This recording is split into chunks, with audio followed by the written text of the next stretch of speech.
Alejandro Mendoza nunca fue un hombre fácil de sacudir. A sus 45 años, había construido un imperio inmobiliario admirado y temido a partes iguales. Su rutina era una máquina perfecta, reuniones programadas al minuto, decisiones tomadas sin dudarlo y números que siempre cerraban, excepto los que prefería ignorar. Pero esa lluviosa tarde de otoño, mientras corría por las calles de Madrid con su paraguas de diseño, algo parecía extraño. No era solo el cielo gris ni el peso de la soledad que arrastraba desde la muerte de Miguel, su único hijo. Era como si el universo conspirara para recordarle algo que llevaba enterrado en lo más profundo de su ser. Sus zapatos italianos zigzagueaban entre los charcos, mientras su mente repasaba contratos y plazos, pero un grito desgarrador atravesó el aire húmedo. «Señor, por favor, mi hermano no respira». Se giró instintivamente, y allí estaba ella, una chica delgada, descalza, con enormes ojos verdes que brillaban por las lágrimas. Esa súplica, desesperada, resonó en su interior, algo que no quería afrontar. Por un instante, el tiempo pareció detenerse. Los finos dedos de la niña se aferraron al dobladillo de su costoso traje, y una cálida sensación de olvido comenzó a invadir su pecho. «Mi hermanito, por favor», suplicó. Y Alejandro vio el rostro de Miguel en ese niño. No el Miguel de 8 años que había muerto en un accidente de coche, sino el bebé al que había prometido proteger y al que no había cumplido. «No tengo tiempo para esto», murmuró, intentando apartarse con suavidad. Pero la niña no la soltaba. «Morirás como mami si nadie nos ayuda», susurró, y esas palabras perforaron su armadura como un cuchillo afilado. El corazón de Alejandro se debatía entre la razón que le gritaba que siguiera adelante y la inexplicable necesidad de ayudar.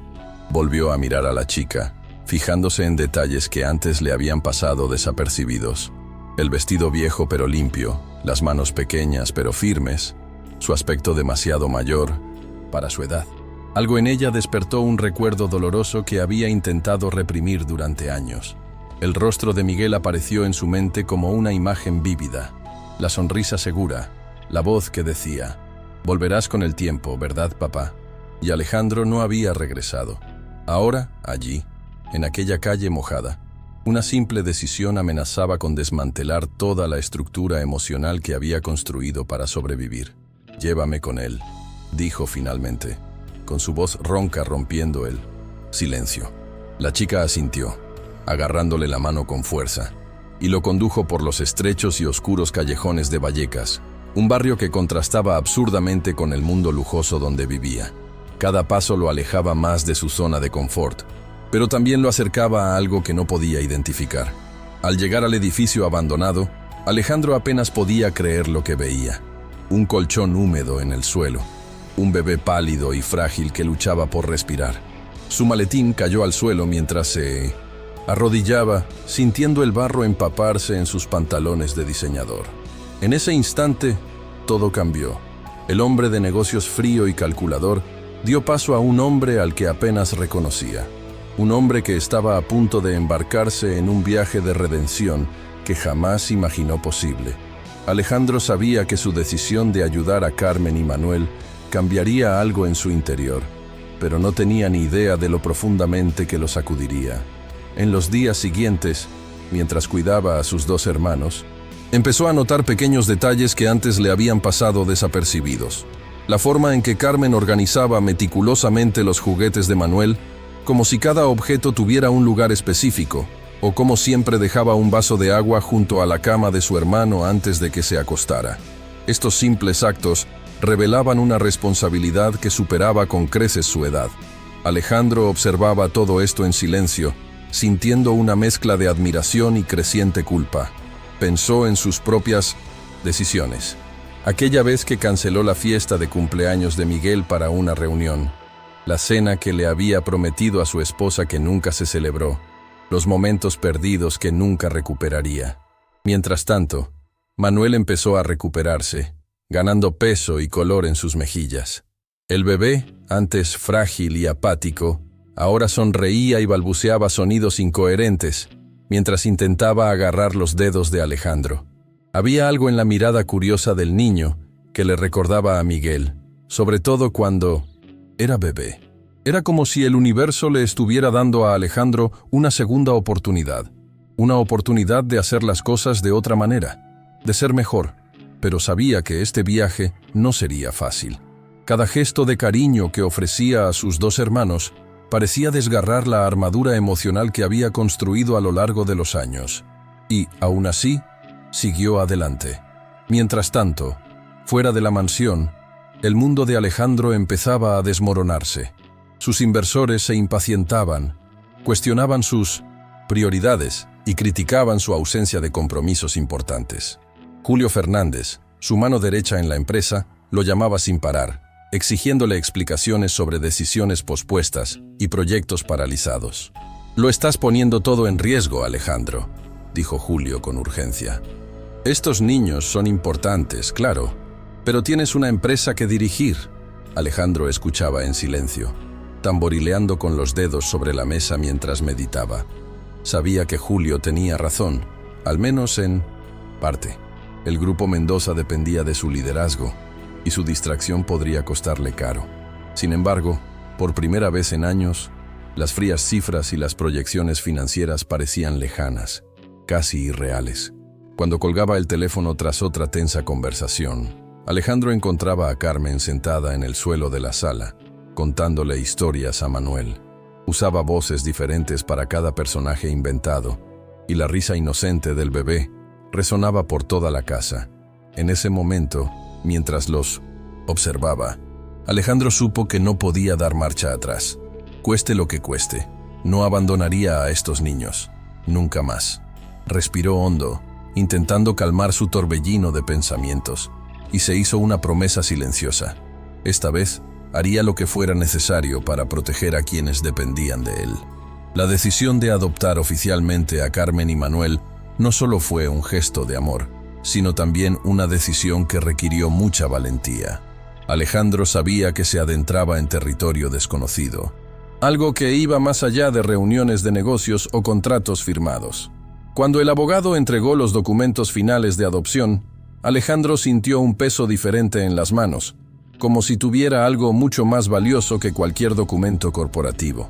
Pasó días pensando en lo que esto significaba para él y sus hijos. Volver a ser padre, de verdad, no solo en el papel, era algo que nunca imaginó que volvería a ser. Durante semanas, observó a Carmen y Manuel con renovada atención, intentando comprender cómo podía ser el mejor padre posible. Carmen, que siempre había parecido llevar el mundo sobre sus hombros, ahora caminaba por la casa con un aire más ligero, como si por fin hubiera encontrado un refugio seguro. Y Manuel, que ahora llamaba a Alejandro papá, con su tímida vocecita, parecía florecer cada día. Aún así, Alejandro sabía que aún le quedaban desafíos por delante. Las cicatrices emocionales dejadas por las pérdidas de Carmen y Manuel no desaparecerían de la noche a la mañana, pero estaba dispuesto a enfrentarlos, incluso si eso significaba abrir sus propias heridas. Mientras tanto, el proceso de reestructuración del Grupo Mendoza comenzaba a dar señales de progreso. Se había vendido la división industrial, y los fondos generados permitieron a la empresa centrarse en proyectos más alineados con los nuevos valores éticos que Alejandro quería implementar. Se dio cuenta de que el mercado estaba cambiando y que los inversores más jóvenes buscaban empresas con un propósito social. La creación del Fideicomiso para Proyectos Sociales, liderado por Francisco antes de su fallecimiento, se convirtió en un ejemplo de cómo las empresas podían marcar la diferencia en la vida de las personas. Javier, el director financiero, comenzó a recibir llamadas de inversores interesados en este nuevo enfoque. «Están viendo algo que no esperaban», dijo Javier durante una reunión. «¿Una gran empresa como la nuestra mostrando vulnerabilidad y responsabilidad social? Eso sí que llama la atención». Alejandro escuchó en silencio, pero por dentro era un torbellino de emociones. Sabía que aún tenía mucho trabajo por delante, pero por primera vez en años sentía que estaba construyendo algo que realmente importaba. Sin embargo, no todo fue fácil. Algunos miembros de la junta directiva aún se resistían a los cambios, y hubo momentos en que Alejandro se cuestionó si estaba haciendo lo correcto. Pero entonces miró a Carmen y Manuel, y todas las dudas se desvanecieron. Estos niños eran su nueva prioridad, y haría lo que fuera necesario para asegurarles el futuro que merecían. Alejandro sabía que la decisión de adoptar oficialmente a Carmen y Manuel no era solo un gesto de amor, sino también una decisión que requeriría gran valentía. Nunca imaginó que tendría que renunciar a parte de su vida empresarial para asegurar la estabilidad emocional y física de los niños. Durante semanas, observó a Carmen y Manuel con renovada atención. La forma en que Carmen organizaba meticulosamente los juguetes de Manuel, como si cada objeto tuviera un lugar específico, o la forma en que siempre dejaba un vaso de agua junto a la cama de su hermano antes de que se acostara. Estos simples actos revelaban una responsabilidad que superaba con creces su edad. Alejandro observaba todo esto en silencio, con una mezcla de admiración y creciente culpa. Pensó en sus propias decisiones. La vez que canceló la fiesta de cumpleaños de Miguel para una reunión, la cena que le prometió a su esposa y que nunca se realizó, los momentos perdidos que nunca recuperaría. Mientras tanto, Manuel comenzaba a recuperarse, ganando peso y color en sus mejillas. El bebé, antes frágil y apático, ahora sonreía y balbuceaba sonidos incoherentes, mientras intentaba agarrar los dedos de Alejandro. Había algo en la mirada curiosa del niño que le recordaba a Miguel, sobre todo cuando era bebé. Era como si el universo le estuviera dando a Alejandro una segunda oportunidad, una oportunidad para hacer las cosas de otra manera, para ser mejor. Pero sabía que este viaje no sería fácil. Cada gesto de cariño que ofrecía a sus dos hermanos parecía desgarrar la armadura emocional que había construido a lo largo de los años. Y, aún así, siguió adelante. Mientras tanto, fuera de la mansión, el mundo de Alejandro empezaba a desmoronarse. Sus inversores se impacientaban, cuestionaban sus prioridades y criticaban su ausencia de compromisos importantes. Julio Fernández, su mano derecha en la empresa, lo llamaba sin parar, exigiéndole explicaciones sobre decisiones pospuestas y proyectos paralizados. «Lo estás poniendo todo en riesgo, Alejandro», dijo Julio con urgencia. «Estos niños son importantes, claro, pero tienes una empresa que dirigir». Alejandro escuchaba en silencio, tamborileando con los dedos sobre la mesa mientras meditaba. Sabía que Julio tenía razón, al menos en parte. El Grupo Mendoza dependía de su liderazgo, y su distracción podría costarle caro. Sin embargo, por primera vez en 1960 años, las frías cifras y las proyecciones financieras parecían lejanas, casi irreales. Cuando colgaba el teléfono tras otra tensa conversación, Alejandro encontraba a Carmen sentada en el suelo de la sala, contándole historias a Manuel. Usaba voces diferentes para cada personaje inventado, y la risa inocente del bebé resonaba por toda la casa. En ese momento, mientras los observaba, Alejandro supo que no podía dar marcha atrás. Cueste lo que cueste, no abandonaría a estos niños, nunca más. Respiró hondo, intentando calmar su torbellino de pensamientos, y se hizo una promesa silenciosa. Esta vez, haría lo que fuera necesario para proteger a quienes dependían de él. Los meses siguientes fueron un torbellino de cambios para Alejandro, Carmen y Manuel. La rutina en la mansión comenzó a tomar forma en torno a las necesidades de los niños, pero también a las obligaciones de Alejandro.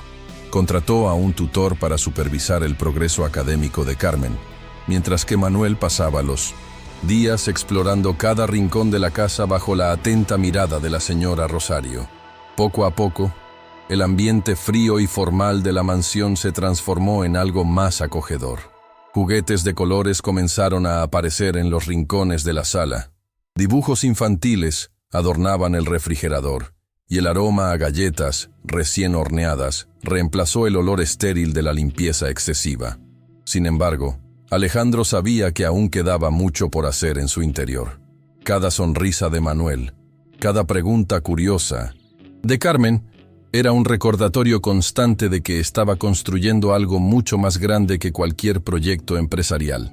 Durante las noches tranquilas, cuando los niños dormían y la casa parecía estar inmersa en la paz, Alejandro se sentaba en su oficina a reflexionar sobre el camino recorrido hasta entonces. Pensó en Miguel, Isabel y todas las vidas que habían sido impactadas por sus decisiones, buenas y malas. Quizás no pueda arreglarlo todo, murmuró para sí mismo, pero puedo intentar hacerlo mejor. Esta determinación empezó a reflejarse en su día a día. Empezó a delegar más tareas dentro de la empresa, a priorizar las reuniones solo cuando era absolutamente necesario y a reservar tiempo para momentos sencillos, como contarle cuentos a Manuel antes de dormir o ayudar a Carmen con sus tareas de matemáticas. Mientras tanto, Grupo Mendoza se enfrentaba a nuevos retos. La reestructuración propuesta por Alejandro estaba en marcha, pero no todos los miembros de la junta directiva estaban contentos con la dirección ética que pretendía tomar. Esto no es solo un ajuste financiero, Alejandro, argumentó Javier durante una tensa reunión. Nos estás pidiendo que cambiemos por completo nuestra identidad corporativa. Alejandro sabía que Javier tenía razón. Proponía algo radical: destinar una parte significativa de las ganancias de la empresa a inversiones sociales, especialmente en programas de vivienda asequible y educación. Pero por primera vez no estaba dispuesto a ceder ante la presión. Nuestra identidad tiene que cambiar, respondió Alejandro con firmeza. Durante décadas hemos construido un imperio a costa de personas como Isabel y sus hijos. Es hora de devolver algo a la sociedad. Esta postura inflexible generó fricción dentro de la empresa, pero también atrajo la atención positiva de inversores más jóvenes e idealistas. Un grupo internacional, impresionado por la nueva visión de Alejandro, expresó su interés en formar una alianza estratégica. La oferta era generosa y podría salvar a la empresa de futuros problemas, pero tenía una condición. Alejandro debía presentar un plan detallado de cómo planeaba implementar estos cambios sin comprometer la rentabilidad. Fue entonces cuando Mercedes, que ya era una cliente habitual de la mansión, sugirió algo inesperado. ¿Por qué no involucras a las familias afectadas por el proyecto de Vallecas?, preguntó durante una cena tranquila. Demuéstrales que estás realmente comprometido. La idea era arriesgada, pero Alejandro se dio cuenta de que podría ser justo lo que necesitaba para demostrar su sinceridad, no solo al mercado, sino también a sí mismo. La revelación sobre la gravedad de la enfermedad de Francisco coincidió con una oferta formal de compra por parte de Sierra Inversión, un grupo empresarial agresivo que buscaba adquirir Grupo Mendoza en un momento de debilidad. La oferta fue humillante, casi una afrenta al legado construido durante 19 décadas. Alejandro sintió el peso de expectativas contradictorias sobre sus hombros. Por un lado, el deber de proteger el imperio que su padre había construido. Por otro, la promesa que les había hecho a Carmen y Manuel de ser un padre presente y dedicado.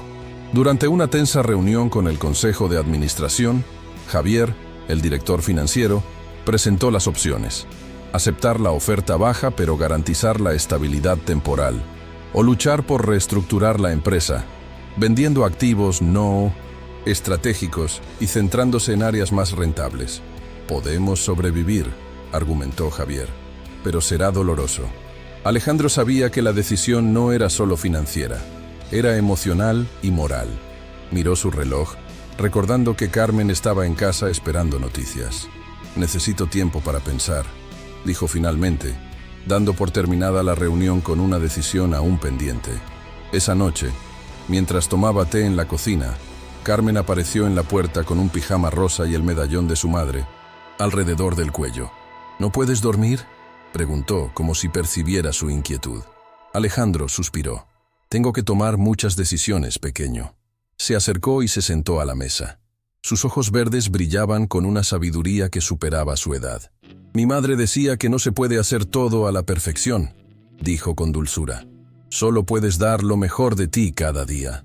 Esas sencillas palabras resonaron profundamente en Alejandro, como si fueran la clave para resolver todos los dilemas que lo consumían. En los días siguientes, Alejandro se embarcó en un plan audaz. Inspirado por su conversación con Carmen, decidió implementar cambios radicales en Grupo Mendoza. Anunció a la junta directiva que vendería la división industrial, un área que nunca había sido el enfoque principal de la empresa, e invertiría en proyectos de desarrollo urbano sostenible, algo que ya había explorado, pero ahora con un propósito renovado: También propuso crear un fondo social con el 10% de las acciones de la PU, empresa para apoyar iniciativas de vivienda asequible y programas educativos. El anuncio fue recibido con escepticismo por algunos miembros más conservadores de la Junta, pero otros aplaudieron la visión progresista. El mercado está cambiando, argumentó Javier durante la reunión. Los jóvenes inversionistas quieren empresas con un propósito. Mientras tanto, Francisco, a pesar de su estado de debilidad, ayudó a Alejandro a contactar con antiguos aliados y socios estratégicos para fortalecer el nuevo rumbo de la empresa. Fue durante este periodo que Mercedes asumió un papel más activo, no solo como mentora de Carmen, sino también como apoyo emocional para Alejandro. Una tarde, mientras revisaban documentos juntos en su oficina, ella comentó: «Estás construyendo algo mucho más grande que cualquier negocio, Alejandro. Estás construyendo puentes». Él la miró, sorprendido por la profundidad de su observación. «¿Puentes hacia qué?», preguntó. «Hacia el futuro», respondió ella con una sonrisa. «Hacia Carmen, Manuel e incluso hacia ti mismo». Esas palabras resonaron en la mente de Alejandro mientras seguía trabajando, decidido a convertir sus pérdidas en algo significativo. Poco a poco, comenzó a comprender que el verdadero éxito no se medía en números, sino en las vidas que tocaba y las segundas oportunidades que creaba. La primavera llegó lentamente a la mansión, trayendo consigo un aire de renovación que parecía reflejar los cambios en Alejandro. Los meses siguientes fueron una serie de altibajos, tanto en su vida personal como en sus negocios. La adopción oficial de Carmen y Manuel se formalizó en una sencilla ceremonia en un juzgado, con la presencia exclusiva de Mercedes y la señora Rosario como testigos. Para Alejandro, ese momento selló algo más grande que cualquier contrato comercial. Fue el compromiso definitivo de volver a ser padre. Mientras tanto, Grupo Mendoza comenzaba a cosechar los frutos de los cambios implementados. El nuevo enfoque en proyectos sostenibles y responsabilidad social atrajo la atención internacional. Un grupo de inversionistas europeos, impresionados por la visión innovadora de la compañía, expresó su interés en formar una alianza estratégica que pudiera fortalecer aún más el legado del grupo. Sin embargo, no todo iba bien.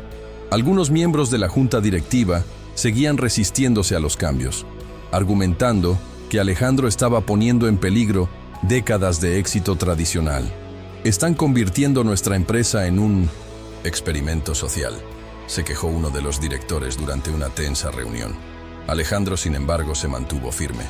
Sabía que estaba construyendo algo mucho más grande que las ganancias. Estaba construyendo puentes entre el pasado y el futuro, entre los errores y la redención. Una tarde tranquila, mientras observaba a Carmen enseñarle a Manuel a reconocer las letras del alfabeto, se dio cuenta de que ya no sentía el peso aplastante de la culpa que lo había atormentado desde la muerte de Miguel. Quizás era posible, pensó, encontrar la paz consigo mismo. Mientras tanto, Francisco vivió sus últimos días con una mezcla de arrepentimiento y serenidad. Alejandro visitaba a su padre a diario en el hospital, donde el estado del patriarca se deterioraba rápidamente. A pesar de su fragilidad física, Francisco mantuvo su dignidad característica, exigiendo siempre estar al tanto del progreso del grupo y de los avances en las vidas de Carmen y Manuel. Una tarde, mientras Alejandro acomodaba la almohada de su padre, Francisco le tomó la mano con sorprendente fuerza. «No dejes que te hagan retroceder», murmuró el anciano con voz ronca. «El camino que sigues es el correcto». Las palabras se quedaron grabadas en la mente de Alejandro como una bendición tardía, un respaldo que nunca pensó que recibiría.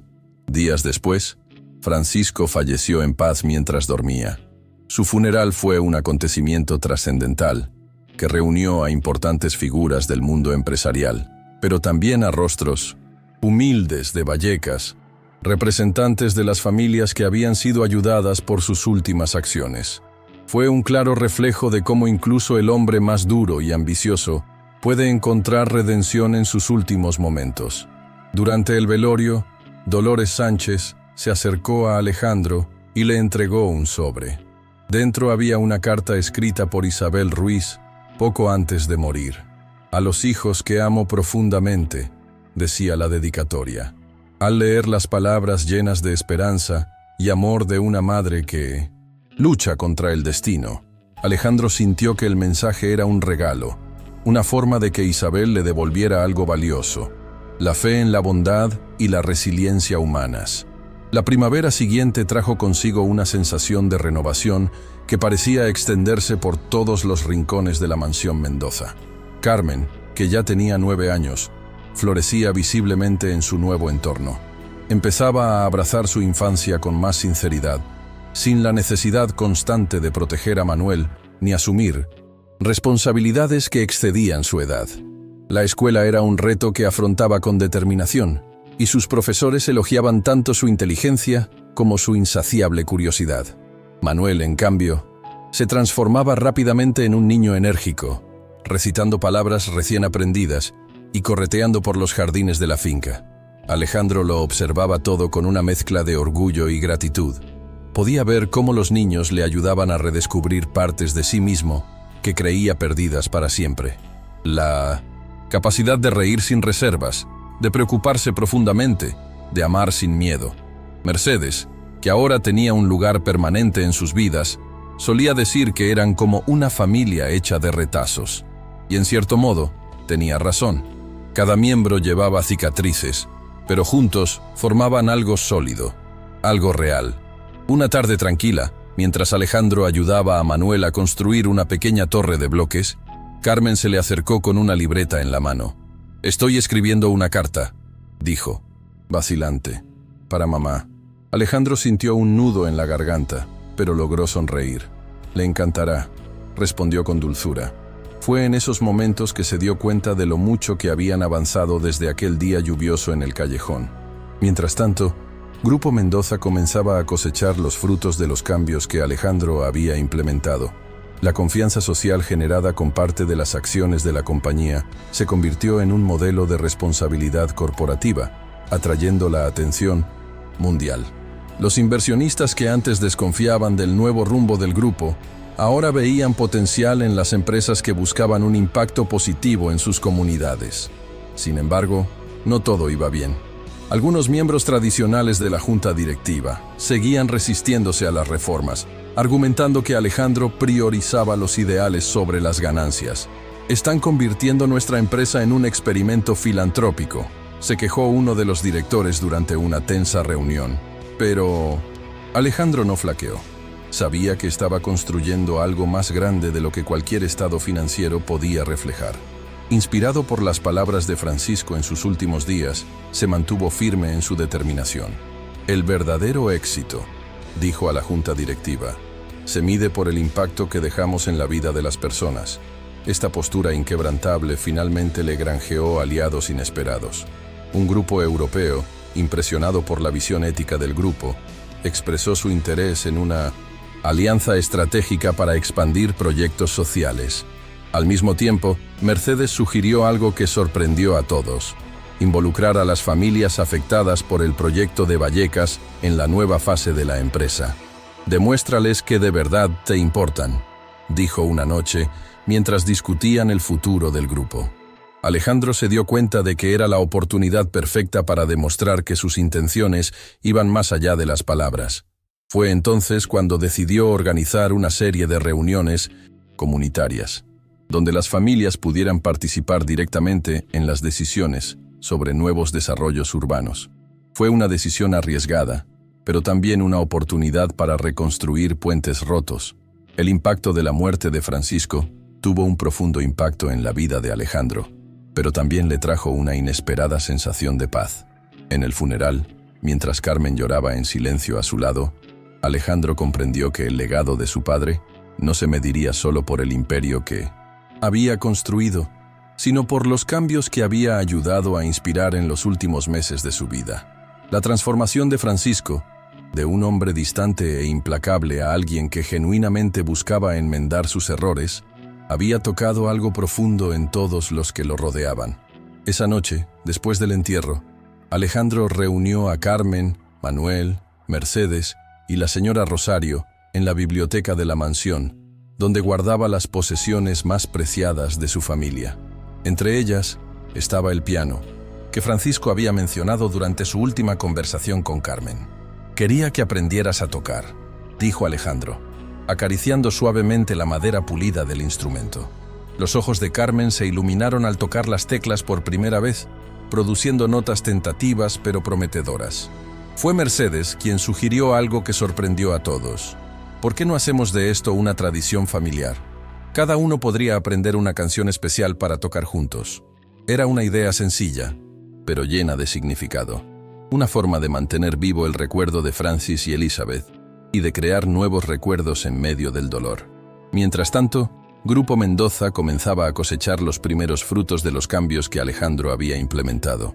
El consorcio internacional que previamente había amenazado con comprar la empresa, ahora formalizaba una alianza estratégica, impresionado por la nueva dirección ética del grupo. Inversores jóvenes e idealistas veían la visión de Alejandro como un modelo para el futuro de los negocios sostenibles y socialmente responsables. Sin embargo, no todo iba bien. Algunos miembros tradicionales de la junta directiva seguían resistiéndose a las reformas, argumentando que el empresario priorizaba los ideales por encima de los beneficios. «Están convirtiendo nuestra empresa en un experimento humanitario», se quejó uno de los directores durante una tensa reunión. Pero Alejandro se mantuvo firme, consciente de que estaba creando algo más grande que números en una hoja de cálculo. Inspirado por las palabras de Francisco en sus últimos días, decidió dar un paso aún más audaz: involucrar directamente a las familias afectadas por el proyecto de Vallecas en la nueva etapa de la empresa. «Quiero que participen en las decisiones sobre nuevos desarrollos urbanísticos», anunció durante una conferencia comunitaria. Mercedes, siempre atenta, sonrió discretamente al ver cómo esta decisión reflejaba el verdadero aprendizaje de Alejandro. Mientras hablaba, Carmen tomó la mano de Manuel y ambos miraron con orgullo al padre que habían encontrado. Fue un momento de unidad, de cicatrices que se transformaron en puentes, entre el pasado y el futuro, entre los errores y la redención. El funeral de Francisco fue un hito emotivo para todos los miembros de la familia Mendoza, especialmente para Alejandro, quien por primera vez en décadas se permitió sentir la plenitud del dolor sin máscaras ni defensas. Durante la ceremonia, Carmen permaneció a su lado, tomándole la mano con firmeza, como si instintivamente supiera el peso de la pérdida que cargaba. En medio del velorio, Dolores Sánchez se acercó discretamente y le entregó a Alejandro una carta escrita por Isabel Ruiz poco antes de morir. «Dejó esto para sus hijos», dijo Dolores con dulzura. Dentro del sobre había un mensaje lleno de amor y esperanza, dirigido a Carmen y Manuel. Las palabras de Isabel revelaban a una madre profundamente preocupada por el futuro de sus pequeños, pero también segura de que, incluso en la adversidad, encontrarían la luz en el camino. Al leer esas líneas, Alejandro sintió un nudo en la garganta. Era como si Isabel estuviera allí, presente, ofreciéndole no solo sus últimas palabras, sino también una especie de bendición para el nuevo comienzo que estaba construyendo con los niños. Más tarde, durante la recepción en la mansión, Mercedes observó en silencio cómo Alejandro guardaba con cuidado la carta en el bolsillo interior de su chaqueta. «¿Sabes?», dijo en voz baja, «a veces la gente nos conmueve más cuando ya no está que cuando está viva». Él asintió, sabiendo que las palabras de Mercedes tenían un doble significado. Se referían tanto a Isabela como a Francisco. Mientras tanto, Grupo Mendoza comenzaba a ganar reconocimiento internacional por sus iniciativas éticas y socialmente responsables. Se formalizó la alianza estratégica con el consorcio europeo, lo que generó nuevas oportunidades para expandir los programas de vivienda asequible y desarrollo urbano sostenible. Sin embargo, Alejandro sabía que aún quedaba mucho trabajo por hacer. El fideicomiso creado con parte de las acciones de la compañía comenzó a operar bajo supervisión independiente, garantizando que los fondos se utilizaran de forma transparente y eficaz. Durante una reunión comunitaria organizada para debatir los nuevos proyectos urbanos, Alejandro sorprendió a todos al anunciar su deseo de involucrar directamente a las familias afectadas por el desalojo de Vallecas en las decisiones futuras. «No podemos seguir cometiendo los mismos errores del pasado», declaró ante un público compuesto por residentes e inversores. Necesitamos construir algo juntos que beneficie a todos.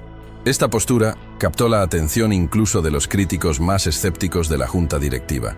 Javier, quien inicialmente se había resistido a los cambios, admitió que Alejandro estaba demostrando que era posible liderar con propósito sin sacrificar la rentabilidad. «Está creando algo más grande que cualquier balance general», le dijo Javier a Mercedes durante un café después de la reunión. «Algo que perdurará sobre nosotros». La primavera siguiente trajo consigo una sensación de renovación que parecía extenderse por todos los rincones de la mansión Mendoza. Carmen, que ya tenía 9 años, florecía visiblemente en su nuevo entorno. Empezaba a abrazar su infancia con más sinceridad, sin la necesidad constante de proteger a Manuel, ni asumir responsabilidades que excedían su edad. La escuela era un reto que afrontaba con determinación, y sus profesores elogiaban tanto su inteligencia como su insaciable curiosidad. Manuel, en cambio, se transformaba rápidamente en un niño enérgico, recitando palabras recién aprendidas y correteando por los jardines de la finca. Alejandro lo observaba todo con una mezcla de orgullo y gratitud. Podía ver cómo los niños le ayudaban a redescubrir partes de sí mismo que creía perdidas para siempre. La capacidad de reír sin reservas, de preocuparse profundamente, de amar sin miedo. Mercedes, que ahora tenía un lugar permanente en sus vidas, solía decir que eran como una familia hecha de retazos. Y en cierto modo, tenía razón. Cada miembro llevaba cicatrices, pero juntos formaban algo sólido, algo real. Una tarde tranquila, mientras Alejandro ayudaba a Manuel a construir una pequeña torre de bloques, Carmen se le acercó con una libreta en la mano. «Estoy escribiendo una carta», dijo vacilante. «Para mamá». Alejandro sintió un nudo en la garganta, pero logró sonreír. «Le encantará», respondió con dulzura. Fue en esos momentos que se dio cuenta de lo mucho que habían avanzado desde aquel día lluvioso en el callejón. Mientras tanto, Grupo Mendoza comenzaba a cosechar los frutos de los cambios que Alejandro había implementado. La confianza social generada con parte de las acciones de la compañía se convirtió en un modelo de responsabilidad corporativa, atrayendo la atención mundial. Los inversionistas, que antes desconfiaban del nuevo rumbo del grupo, ahora veían potencial en las empresas que buscaban un impacto positivo en sus comunidades. Sin embargo, no todo iba bien. Algunos miembros tradicionales de la junta directiva seguían resistiéndose a las reformas, argumentando que Alejandro priorizaba los ideales sobre las ganancias. «Están convirtiendo nuestra empresa en un experimento filantrópico», se quejó uno de los directores durante una tensa reunión. Pero Alejandro no flaqueó. Sabía que estaba construyendo algo más grande de lo que cualquier estado financiero podía reflejar. Inspirado por las palabras de Francisco en sus últimos días, se mantuvo firme en su determinación. «El verdadero éxito», dijo a la junta directiva, «se mide por el impacto que dejamos en la vida de las personas». Esta postura inquebrantable finalmente le granjeó aliados inesperados. Un grupo europeo, impresionado por la visión ética del grupo, expresó su interés en una alianza estratégica para expandir proyectos sociales. Al mismo tiempo, Mercedes sugirió algo que sorprendió a todos: involucrar a las familias afectadas por el proyecto de Vallecas en la nueva fase de la empresa. «Demuéstrales que de verdad te importan», dijo una noche, mientras discutían el futuro del grupo. Alejandro se dio cuenta de que era la oportunidad perfecta para demostrar que sus intenciones iban más allá de las palabras. Fue entonces cuando decidió organizar una serie de reuniones comunitarias, donde las familias pudieran participar directamente en las decisiones sobre nuevos desarrollos urbanos. Fue una decisión arriesgada, pero también una oportunidad para reconstruir puentes rotos. La primavera siguiente trajo consigo una sensación de renovación que parecía extenderse por todos los rincones de la mansión Mendoza. Carmen, que ya tenía 9 años, florecía visiblemente en su nuevo entorno. Empezaba a abrazar su infancia con más sinceridad, sin la necesidad constante de proteger a Manuel ni asumir responsabilidades que excedían su edad. La escuela era un reto que afrontaba con determinación, y sus profesores elogiaban tanto su inteligencia como su insaciable curiosidad. Manuel, en cambio, Se transformaba rápidamente en un niño enérgico, recitando palabras recién aprendidas y correteando por los jardines de la finca. Alejandro lo observaba todo con una mezcla de orgullo y gratitud. Podía ver cómo los niños le ayudaban a redescubrir partes de sí mismo que creía perdidas para siempre. La capacidad de reír sin reservas, de preocuparse profundamente, de amar sin miedo. Mercedes, que ahora tenía un lugar permanente en sus vidas, solía decir que eran como una familia hecha de retazos. Y en cierto modo, tenía razón. Cada miembro llevaba cicatrices, pero juntos formaban algo sólido, algo real.